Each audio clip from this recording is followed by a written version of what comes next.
Spit the gum out, man. You chewing gum? Your attitude toward me right now, Mr. Alexander, it really, really sucks. You have an air of arrogance on you. Sorry? That's anxiety. He's standing in the courtroom. He's standing in the courtroom for the first time. Don't take his demeanor as disrespect. He is anxious. He's been anxious all morning and he doesn't really know what to say. So he's uncomfortable talking to me, asking me to answer something. I want you to answer. Charged with terroristic threat. You're facing up to 6 months in jail and or a $2,000 fine. We're going to do probable cause. You have the right to remain silent. Anything you say can or will be used against you.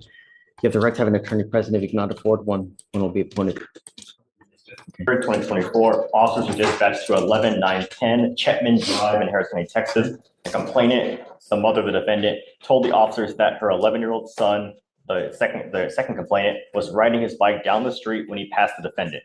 Complainant 2 and the defendant know each other. When they passed, the defendant began insulting the son, and the defendant pulled what appeared to be a tan handgun from his waistband and pointed it at the second complainant while making remarks about shooting him. After the second complainant told his family about what happened, they went to look for the defendant and confronted him.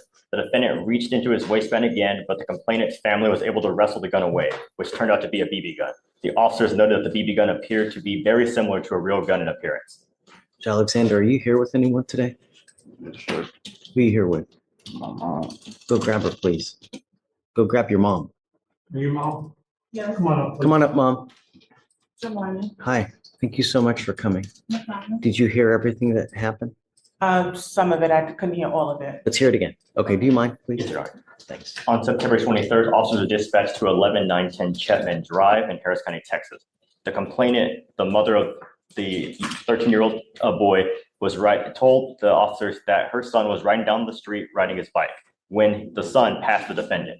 The complainant and the defendant know each other, and when they passed, the defendant began insulting the son, and the defendant pulled what appeared to be a tan handgun from his waistband and pointed it at the complainant while making remarks about shooting him.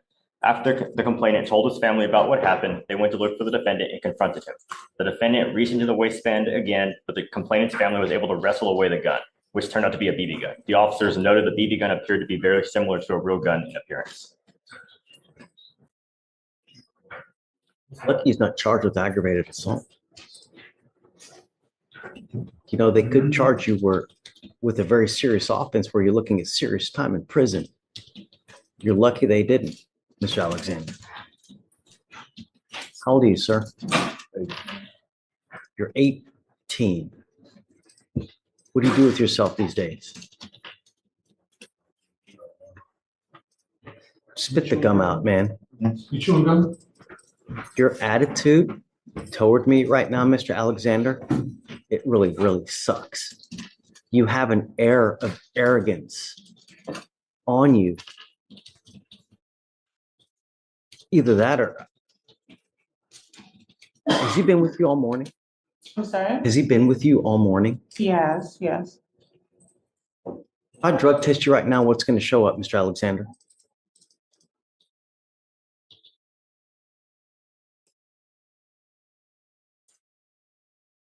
What's going to show up?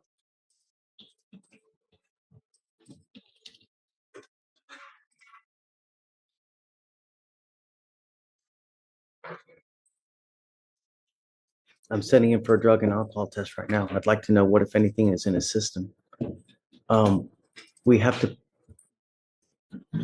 I don't even know what to say, but all I know. I mean, you brought me up here, so do I have permission to speak? Absolutely. Okay, so respectfully, I would submit that these are the alleged charges. There is extenuating circumstances, and the report from the complainant is actually not accurate. That family has actually made verbal and written threats to my son, and we have proof of that. So while I understand that these sound quite egregious, it is not the whole story. I understand. And I know that there's always two sides to a story. I get it. And you will have the opportunity. But within the first 5 minutes that I've met him, his behavior towards me, his demeanor, the way he looks, just. That's anxiety. He's standing in the courtroom. He's standing in the courtroom for the first time. And he doesn't have his attorney. He doesn't have an attorney yet. and this is a process that's foreign to him. So what I would, implore from you is don't take his demeanor as disrespect. It is, he is anxious. He's been anxious all morning. He has been with me all morning, and he doesn't really know what to say. So I understand that you're getting a first impression from him, but he is still a very young adult, and this is his first experience in a courtroom. Right. I agree with you. Mr. Alexander, what you need to understand is that you're 18. You've got this bag of money on your neck, and this life is but a very, very short. Look at me. Look at me. This life is a very short one, and it can be a very happy life, or it can be a rotten, miserable existence of a life. What you do now will dictate the next 40 to 50 years of your life. You work hard now at 18 to 20 to 30 to maybe 40, so that you're not working like a dog when you're 70 to 80, and you can actually have a life and retire. This, by picking up criminal cases at 18, you're moving backwards. How far did you even make it in high school?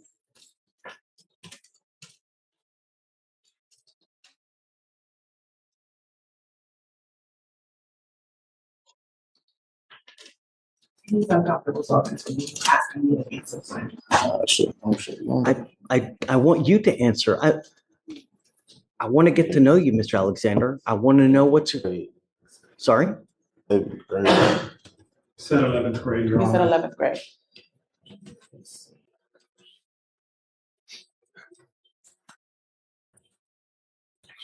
You need an education, Mr. Alexander. If you're going to do anything in this life, you need an education.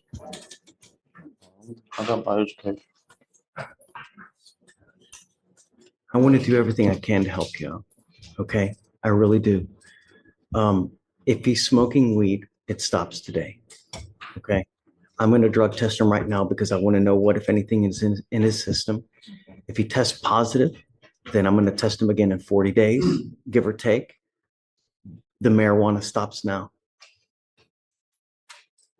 And I want him to get back in school. He either needs to be in school full-time or get a full-time job so that he's not running in the streets. Mr. Alexander, I am also making it a condition of your bond that you're not allowed to have any kind of weapons whatsoever for any reason. I can give you a lawyer to try to help you out as much as I can, and I will waive all your fees so you won't be responsible for any cost for anything. Thank you. All I want is him to be as productive and as good of a person as he can be. And starting out with criminal cases at 18 and to where he can't even talk to me, we need to change that. Do you mind if I just make a comment about the bond conditions? Sure, of course. I've done I called the complainant's mother in this case a few days ago and kind of spoke to her about what happened. And I learned that there is a history between this family and the defendant. Back in the summer, this defendant stole a gun out of the complainant's house. He asked to enter the house under the guise that his mother had kicked him out. Went into one of the complainant's uncle's bedrooms and stole a gun. He FaceTimed the complainant's uncle a few days later, flashing the gun, telling them that he was going to come hit up the house while flashing the gun at him. They used to walk to the same bus stop. They used to come out of the same bus stop, the complainant and this defendant. The complainant is terrified of the defendant. We've asked for no contact. We've also asked for GPS monitoring because of that. They don't attend the same school, but they were stopping at the same bus stop. Now the complainant asks that his uncle walks into the school bus every day because he is so scared of the defendant. And as I think is mentioned in the PC statement, the complainant in this case is 13 years old. Police report filed for that incident? There was. I have the incident number. For that one you're referring to about the gun? Yes, where the gun was stolen. What happened? They didn't follow it up. They didn't call the police. They didn't, theft of a firearm is a very serious felony. According to the complainant's mother, they filed a report. She provided me with an incident number. How long ago was this? This was she said July. It was in July. I can attempt to follow up with the responding agency. I'm not sure if it was the sheriff's office or not, but I mean, either way, there is like a history between these two families. And the complainant and his mother are both in fear of the defendant. So, Mr. Alexander, I would again submit that this family lives around the corner from us. We have never been approached. He lives at home with me. In July, we actually were in Panama for his 18th birthday. We weren't even home. There was never a time he was kicked out of my house. were you out in Panama the entire month? We were out in Panama from July 10th until the beginning of August, yes. Well, So, that's not the entire month. well, most of the month, excuse me. And in addition to that, no one has come to investigate anything at my house. Okay, so Mr. Alexander, I'm issuing a protective order over this child, this other kid. You're not allowed to have contact with this person or go within 200 feet of where they live or where they work. Do you understand, sir? You're not allowed to be in possession of weapons. You're not allowed to have any kind of threatening or harassing behavior with this child. If they call back and they say that you have harassed them, then I will revoke the bond and I'm going to put you in jail. And I'm going to tell you now, I will not give you any more PR bonds. So all I'm asking you to do is stay away. No one is finding you guilty now. We're just asking that you guys separate and don't have any contact. That's it. I am going to put an ankle monitor so I know that you're not going anywhere near their house. But like I said, I'll cover the cost of anything, so it won't cost you guys anything. You must charge this thing on a daily basis, Mr. Alexander. If you don't charge it, the battery goes dead. Then we will file a motion to revoke. Not a motion to revoke, but I'll revoke the bond. So as it stands now, what we'll do is I will send you now for a drug test. We're going to have you come back. I want to know what, if anything, is in it. And then I will provide you between now and then a lawyer, and we'll go from there. Do you have any other questions? That family is in possession of my bicycle, not his, it's mine. They actually stole that from him. You know, I would like my bike back. There's proper channels to do it. I don't know how, but as it stands now, he can't go over there, can't have any contact with them That's fine. whatsoever. You know, and I would venture to guess that if you go over there as well, it's probably going to be even more bad blood. So No, I don't have any. perhaps you can find someone else, like another intermediary, that can go over there and try to get a bike back. But at this point, just don't have any contact with them. And when you come back, then we'll have you speak to someone. Okay. All right. I'm going to have you sign a go ahead. One of it today. Correct. Yes. Mr. Alexander, I want you to either get a job or get into school full time. But when you have too much time on your hands, you become self-destructive. Your brain craves activity. It needs activity. And when you don't challenge yourself with either school or a job or anything, then bad things are they're just gonna come and happen. You have to occupy your life. You have to do something. Where we're headed now, you're going the opposite way of how you should be doing things. This is not a good way to start at 18. All right, please.